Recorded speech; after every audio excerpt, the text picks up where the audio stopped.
So last time we were talking about how we can partition the iteration space such that each partition is basically mapped to a single processor. And we also call these space partition constraints because we are partitioning the iteration space into different processors, or in other words, space.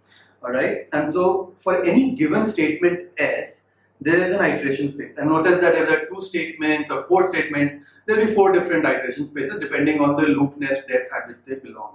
Also, when I say a statement, I'm really talking about a 3 address code statement. In other words, a statement involves a memory access, a static memory access. So for example, if it's a C statement, then I'm going to divide it into multiple 3 access code statements. So for every statement S, there is an iteration space that is characterized by bi plus b is greater than equal to 0. And then there is a processor space, which is a k-dimensional space. So if my iteration space was an L-dimensional space, my processor space is a k-dimensional space where k is less than or equal to L. And then there is a function that maps points in the iteration space to points in the processor space. And if this is an affine function, then it can be represented as Ci plus C. And in other words, the processor ID for a given iteration in the iteration vector I, the corresponding processor vector or PID, which is formed by a k tuple P1, P2, P3, or Pk, can be formed by just applying this function, first multiplying I with capital C and then adding small c. So the function itself, because it's an affine function, can be characterized by a coefficient matrix capital C and an addition matrix small c, a constant matrix, a constant vector small c. And notice that capital C comma small c are different for every statement S. So for example, if my program has 3 statements, then there is C1, capital C1 small c1, capital C2 small c2 and capital C3 small c3 for S1, S2, S3 respectively. And so, you know, for in the best case, assuming all these 3 statements were completely parallel and data independent, then each of them can be mapped, each iteration of each of them can be mapped to a separate processor, right? And so that's the motivation of having separate capital C and small c for every statement. However, if there are data dependencies, then we need some constraints on capital C and small c. Okay, and what are those constraints and what would they look like? That is the subject of discussion in this particular module. Now I want to first point out before we move on is that we are basically constraining this mapping function from iteration space to processor space by an affine function. But it is not necessary that, this is just a constraint that we have assumed because it makes our solution easier to solve. But there are many other variations to this. For example, I could say, it can be any arbitrary function. But then, we have to work in a framework that is not necessarily the polyhedral framework, because polyhedral framework involves affine relations typically. Alright. Here's another relaxation. Instead of the whole function being affine, maybe it's a piecewise affine function. So let's say the function is small f. It takes an input iteration vector I, and then if for a certain range of values of I, it has capital C1, small c1. For another range of values of I, it has capital C2, small c2, and so on. And so this is a piecewise linear function. Because if capital C1 and C2 and small c1 and small c2 are different, then I've basically divided the iteration space into 2 parts, which are basically represented by these constraints R1, small r1, and capital R2, small r2, assuming that these are not overlapping regions. The regions represented by these constraints are not overlapping. In which case, basically what I have is a piecewise linear function. So if it belongs to this range, then this is the processor ID. If it belongs to this range, then this is the processor ID. And so it's no longer an affine function. It's a piecewise affine function where the different pieces can have different affine functions. And a piecewise affine function still can be often solved using a polyhedral framework. It can potentially give you better solutions than a completely affine function like we had in our previous slide. But we are going to restrict our discussion to affine functions only because they basically give us the maximum bang for the buck. They give us the maximum returns for the amount of effort and the expensiveness of the computation, the cost of the computation that we have to do such transformations. But it's good to know that to understand this nature of the constraint of affine functions versus a more general function like a piecewise affine function. Now let's come back to our original discussion, and we need a, so if we have a affine function, it can be characterized by a single pair of matrix vector pairs, capital C and small c, and we need to find a solution to capital C and small c that satisfies the data dependence constraints. If there are no data dependencies whatsoever, then these can be, basically these should be as liberal as possible. For example, they can just map every iteration to every iteration of every statement to a different processor. But we need to also consider the data dependence constraints. Now we already have mathematical formulations of what it means for two statements or two iterations to have a data dependence, and we are going to thus combine that mathematical formulation with the problem of finding capital C comma small c, so that we are able to find a solution that both satisfies the data dependence constraints and maximizes the amount of parallelism. So first of all, notice that when I say we need to find a solution to capital C comma small c, a trivial solution that will always work is that capital C is the zero matrix and small c is the zero vector. All right, and in fact, in this case, let's just say that capital C has a single row. So everything is so the processor space is a unidimensional space. It's a single dimension. K is 1, and so in fact, and the first row is just 0, 0, 0, 0, 0, which basically means that everything is mapping to just one processor in that in the processor space. All right. In other words, the dimension of the processor space actually is 0, not even 1. And small c is also 0. It's just an additive constant to basically separate out different different spaces. And so both of them are 0. So basically all the iterations map to processor number 0, which means I have no parallelism.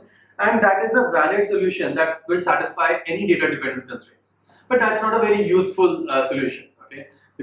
So firstly, why is this a solution? Well, if every iteration is mapped to the same processor, and assuming that if two iterations are mapped to the same processor, we are going to have some way of preserving their relative order vis-a-vis the original program. We're going to discuss how to do that later on. But if everything is mapped to the same processor, it basically means the program has remained unchanged. We haven't really parallelized anything. We haven't identified any parallelism in the loop. In other words, the degree of parallelism in the output loop nest would be exactly 0.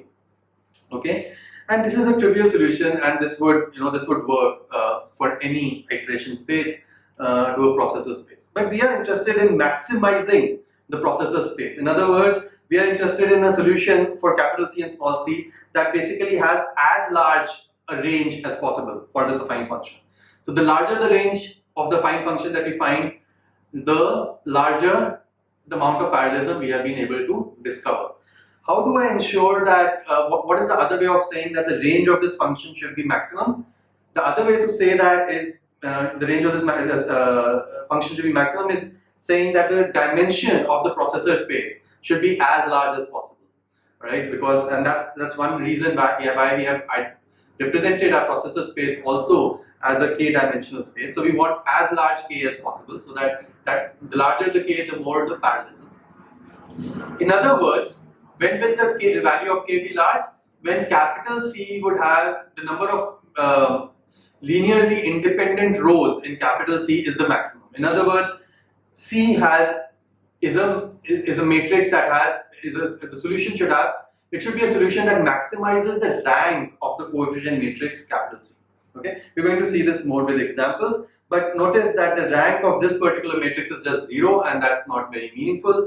And although this is a trivial solution that would satisfy the data dependence constraints, it gives us no parallelism whatsoever. So really what we are interested in a solution that maximizes the range of the function. In other words, it maximizes the rank of the coefficient matrix, because that is going to give us the maximum parallelism while satisfying the data dependence constraints. Okay, so further I want to point out that this is just a capital C comma small c solution for one S. So for different S's we'll have different solutions, and we want to maximize the rank of capital C for each of these statements, so that each of these statements can be mapped to as large a range as possible to exploit maximum parallelism.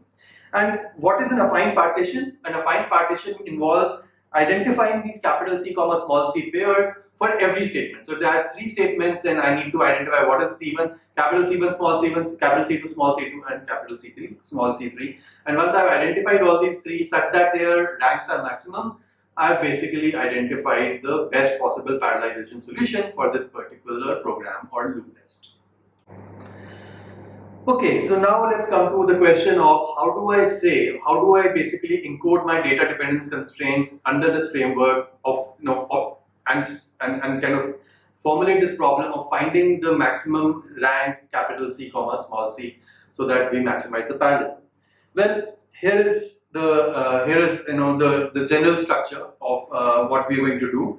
We are interested in finding an affine partition. Recall that an affine partition is not just one capital C and small c, it is a list of capital C comma small c, one for each statement. And we say an affine partition is synchronization free. So we are interested in finding an affine partition that's synchronization free, which basically means that, using this affine partition, whatever process, if iteration 1 is mapped to processor 0 and iteration 2 is mapped to processor 1, then these iterations do not need to synchronize at all. They can proceed in parallel. There needs to be no ordering constraints between the 2 processors, and that's what I mean by synchronization free. And in our current discussion, we are only discussing synchronization free parallelism. So we will map 2 iterations on this different processors only if we are 100% sure that they don't need to be synchronized. And one way to be 100% sure that they don't need to be synchronized is that if they don't have a data dependence. If those 2 dynamic instances of iterations don't have a data dependence, that they don't need to be synchronized. And so we are interested in synchronization free parallelism.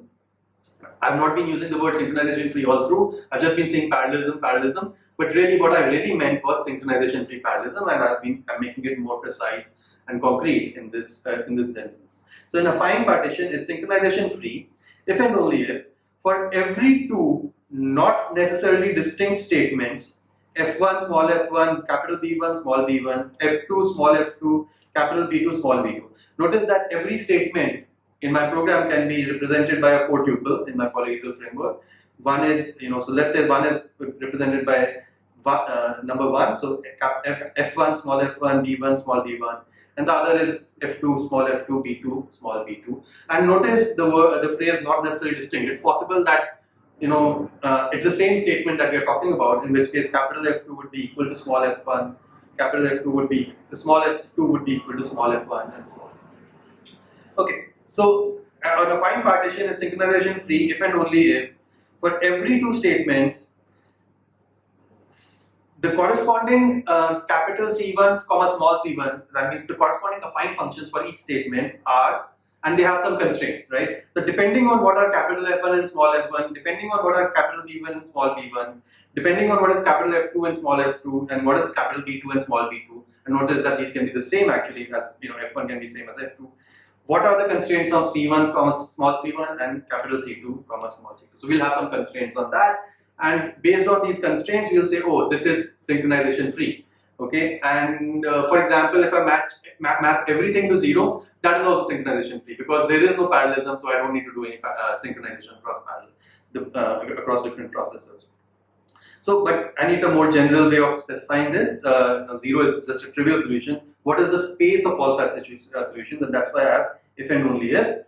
So here is the full constraint. I mean, that was just the structure of the constraint. Here I complete the sentence. For statement S1, here is the specification of S1, and S2, here is the specification of S2. The partitions C1, small c1, capital C2, small c2 must be such that whenever there is a data dependence between 2 iterations, then the mapping for those 2 iterations are same, right? So that's what synchronization free actually means. So in other words, I'm just defining it here, and that's why the if and only if. That whenever there is a data dependence between any 2 iterations of these statements, let's say statement I1 of statement S1 and statement I2, iteration I1 of statement S1 and iteration I2 of statement S2, then I1 and S, if there was a data dependency between these 2 dynamic instances or dynamic iterations, then they should have mapped to the same processor.